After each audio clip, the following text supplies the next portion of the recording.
Sunday Morning Matters on KC24, your local election headquarters. Fresno City Councilman Gary Bredefeld says there's a stench inside City Hall and from a city audit against local developer Terance Frazier. Did the City Council do the right thing by approving hundreds of thousands of dollars of taxpayer money to Frazier for the South Stadium downtown housing project? And Bredefeld being the only no vote in that, so we're going to hash it all out with our panel for the week. Here they are. Time for roll call. KC24 political analyst Jim Veros, the executive chair for the Fresno City and County Republican Women Federated, Diane Pierce, and the president of the Central Valley New Market Tax Credit, Oliver Baines. And, you know, Oliver, I want to come to you first. You are the man of the hour. I don't know. That's why you dressed up for the show. Well, I know. No, I was going to be with you.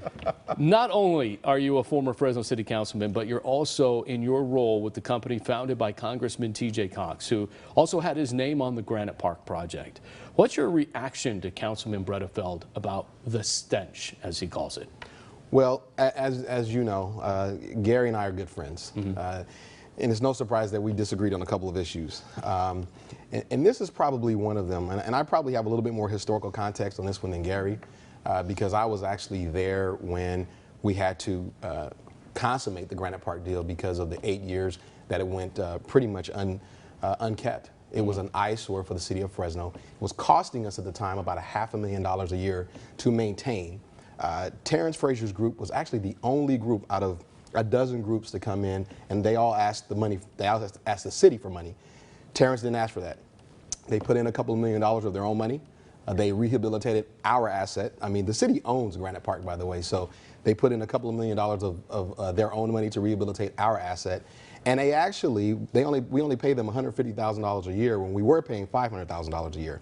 So by all stretches of the imagination, this is really a pretty good deal for the city. But a lot of the programs that, you know, Terance Frazier and the Central Valley Sports Foundation wanted to bring in, they're not happening. Yeah, some of that hasn't materialized. I mean, that's true. No one's arguing with that. But it cannot be denied that a significant personal investment by that group was done on our behalf, on our asset.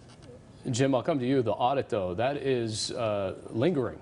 It is. And even though the city attorney, Doug Sloan, says, hey, they were substantially compliant, it doesn't look like that. It doesn't sound like that. Well, Terance Frazier, as a businessman, answers to whom? He answers to City Council. City Council employs the city attorney.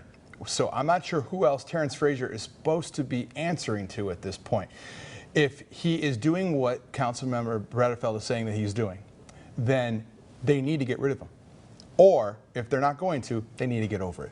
Because they have the report, and they've had the report for a long time. So if Terance Frazier is doing the things that is being reported by some, then quit doing business with him. If not, get over it and move on. Because you've got the city attorney saying that he's compliant, and right now the city council, apparently Terance has the votes there to keep him in power over there. So unless, like what you said in the one-on-one, that the FBI is looking at something, unless that comes to fruition, I don't know what more there is to talk about. Yeah, there's a lot of rumors that is circling about that. Diane, I want to come to you because, you know, a lot of people are saying taxpayer money. Why does our hard-earned dollars keep going to Terance Frazier, local developer, like Gary Bredefeld says, if the things aren't getting done?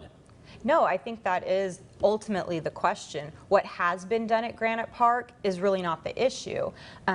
It is this audit and what is being done with the money that the city has been giving him, whether it's for maintenance or investment or whatever it may be. That's taxpayer money, and we have representatives on the city council that are supposed to answer back to us about what's being done with that money.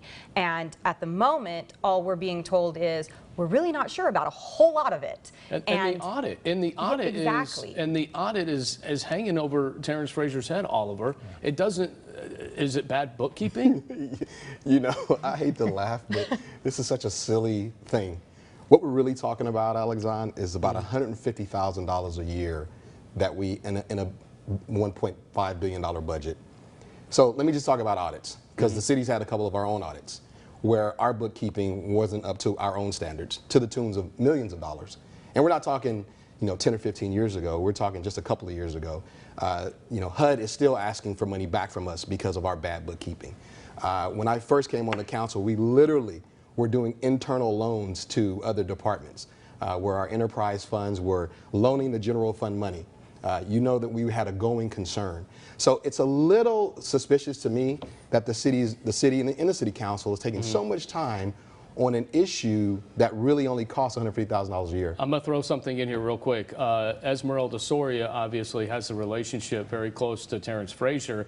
He's talking about a lawsuit now filed against the city saying it's a political hit. Could she take a political hit because of this? It's interesting how that she's been able to sort of dodge a lot of this. It's not that she's just a councilwoman. She's running against Jim Costa in a primary. This isn't any, she's not running for assessor or anything like that. This is a big-time seat within the Democratic Party. So it's going to be interesting to see how this unfolds. How does she stay out of the fray in this continuing saga between Terance Frazier, the city, Congressman Cox? I mean, you've got a lot of players involved right now with this story. She needs to stay out of the news. She needs to stay out of it. Diane, real quick before we move on, Congressman Cox, how does this affect him? I think it is what will ultimately make him a one-term congressman. I do think, he got in by the skin of his teeth, and I think there's going to be a robust Valadeo campaign that reclaims the seat, and ultimately, this is not Cox's only problem, particularly his only financial problem, so I think it will be his undoing. All right, last word. Well, on TJ Cox, because you're with him. Yeah, well, I mean, listen, campaigns are campaigns. We're going to see what's going to happen, right? Yeah. I mean, from what I understand, everyone, Valadeo has his own financial issues as well. So we'll see what happens. We'll see what the voters says, what the voters say. But in closing down the Granite Park issue, in my mind, I really, going back to Jim's comment, the city council needs to get over it. There are way more important things going on in the city of Fresno than a $150,000 contract for an asset that has been where a private investor put a couple of $1 million in. So there are really more important things for them to talk about, and I hope they start doing it. All right, we'll punctuate it there. Coming up, a big ruling on Measure P. We're going to weigh in on that plus much more with our panel to come.